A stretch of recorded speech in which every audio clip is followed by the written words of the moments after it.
Lorraine Starsky. I'm Raymond Sockaci's niece. I am the oldest daughter of his brother, Zach.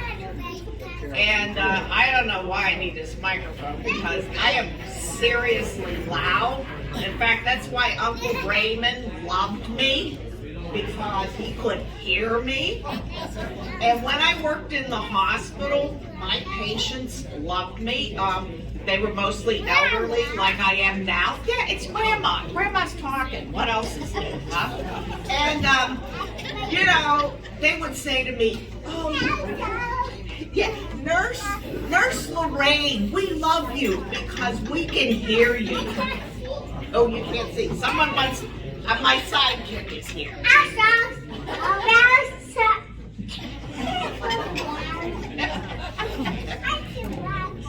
Yeah, you're too small for that. Anyway, so I always tell people, yeah, I have to talk over a 3-year-old, but I can do it. You can't see. Okay, let's see it again. Okay. Hey, go see Grandpa, all right? Okay. Yeah, thank you. Peter's got to do some toddler wrangling here. Anyway, I always say to people, if you can't hear me, you're not deaf, you're dead, okay? But anyway, I'm just delighted that this is such a colorful gathering. This is exactly what Uncle Raymond would have loved, because he loved color. Oh, you're back again, okay. Someone's trying to steal my thunder here. Anyway, one of my best memories of Uncle Raymond, and I think it was at Marilyn's wedding. And it was in I want to say 1978. When did you get married, Marilyn? 77? Oh, okay. Okay, where's Pete? Right here. Grab him. It's going to take me forever. Yes. And I remember going into the wedding, and from a distance, I could spot Raymond wearing a lime green sports jacket. And it popped. And I thought to myself, you go, Raymond. Nobody else would have worn a lime green jacket but him. And I just thought, good for you. You be you. He was you be you long before that was ever thought of. And he was indeed a colorful character. If you look in the dictionary under colorful character, it will say, see Raymond Sockaci. So, he always, he was incredibly handsome, and he always wanted to look sharp. He always took a lot of pride in his appearance and how he dressed. And, that was something he maintained his entire life. And, after he retired and he was on a fixed income, that did not stop him.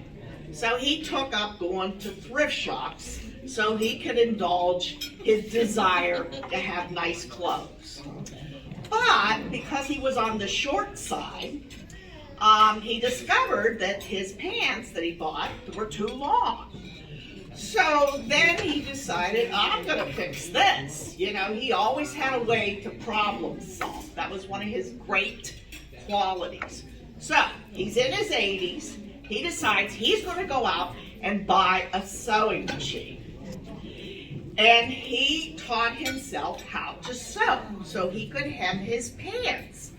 So how many men, or for that matter, how many women in their 80s teach themselves how to sew?